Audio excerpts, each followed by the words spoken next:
Hello, I can't believe it's already week 10. Seems like we just started the semester and here we are on the last part of it since spring break is already over. Let me go ahead and just share my screen and we'll talk a little bit about what we're doing this week. This week is about resilience and stress, and really that goes nicely with the Sorrells textbook that you're reading along with your Marion textbook.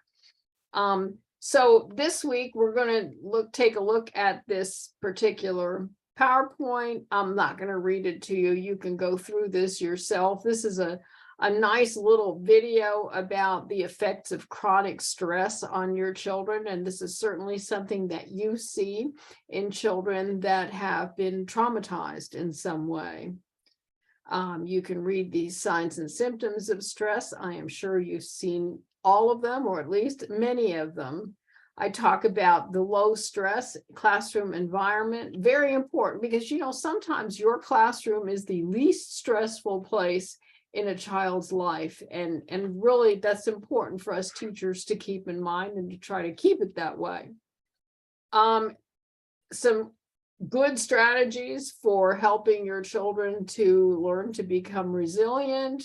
But I wanted to point this out here is the persona dolls. Persona dolls are these very expensive dolls that look like school children.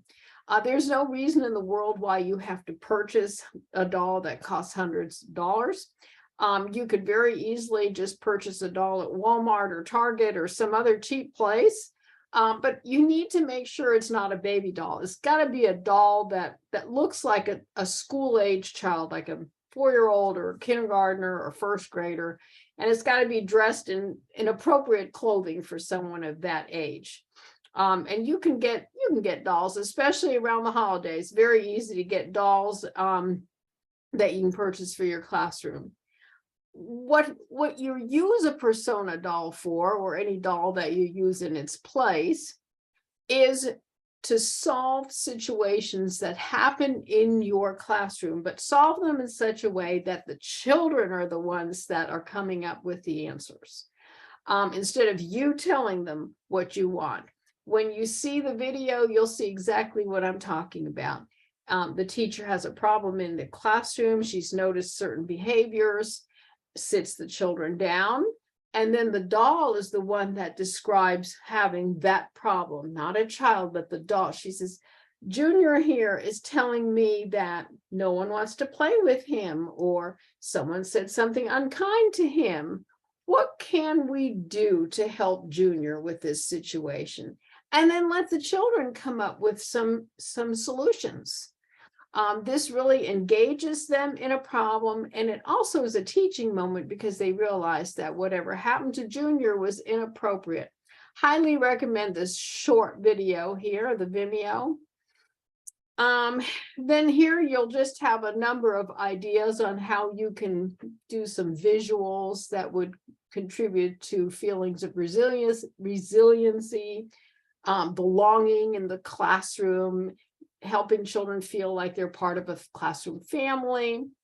For those of us who are teaching very young children, 3s, 4s, 5s, this is a really great place, this Sesame Street Communities, to get a whole teaching unit on teaching children to be resilient. So I'll let you click on that and explore that a little further. Then here are just more ideas on teaching strategies that you can use with children to help them feel like they're part of the classroom community, like they're a valued member, like they have many positive things to contribute.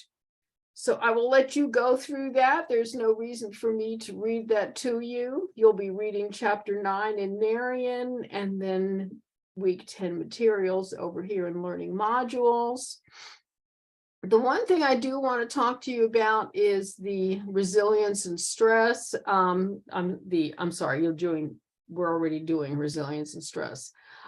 Is the Sorrells textbook. You're going to read chapters 5 and 6 this week. And these are really cram-packed with useful information. For instance, back on page 113 in chapter 5, they start talking about self-regulation or the lack thereof in children who have experienced trauma. And you will see all kinds of good strategies that you can implement to help children build the ability to self-regulate. Wonderful strategies.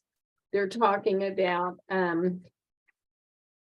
strategies for cognitive regulation, strategies to exercise working memory, strategies for compensatory skills, strategies for sustained attention, strategies for sequencing information.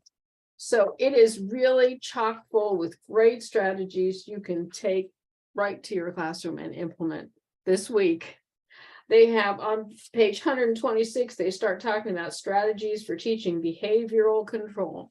Very good information. And then on page 129, handling noncompliance. I'll tell you what, the hardest thing for me in my classroom was when some little tyke looked at me and said, no, just no. Not no, I can't do it, or no, I don't want, nope, not doing it. They do talk about how to handle that non-compliance. What are some strategies to pull out of your hat when that happens? Wish I would have read this a long time ago. But the most interesting thing in here, and I really want to talk about that, is on page, we're talking about social skills in chapter 6. Very important. Children have been traumatized, don't have good social skills. But on the last page of that chapter, page 150, they're talking about saying sorry. So many times when a child injures another child, we run around going, oh, say you're sorry, say you're sorry. And it's great when children want to apologize to one another if they've hurt somebody, but forcing children to say I'm sorry when they're not, and oftentimes they're not sorry, they're just mouthing those words because you're making them say it. It teaches them how to be a good liar. And even if they're not sorry, they can say, oh, sorry, but it doesn't mean anything. So they talk about that, and they give you some alternates that you can ask children to do, because what we really want them to do is make restitution. And also we want them to be able to keep some, self-respect while they're doing it. Some children do feel badly inside. They don't really know how to express that. And by doing some restitution activities, it does help them work it out inside, so that perhaps next time they won't lash out and hurt anybody. Anyhow, just wanted to point some of those jewels out in there. I just love this book and wanted you to see what I was looking at this week myself. The other thing I want to point out, you're going to turn in the link to the web page. Of course, you're going to do your Searles textbook analysis number 3. But the classroom web page is due this week too. And I went ahead and put that instruction video down here in case you need to refresh yourself on that. Make sure that once you've put your classroom web page together, that you look at the grading rubric in the syllabus and make sure you have all the important pieces, and then send the link to a friend, because I just want to make sure I can open it. If your friend can open it, we're good. So make sure you test it out on somebody before you send it to me, and then just post the link in assignments on Blackboard. If you have any questions, feel free to contact me. We'll set up a Zoom and hopefully work it all out. Have a great week. Bye.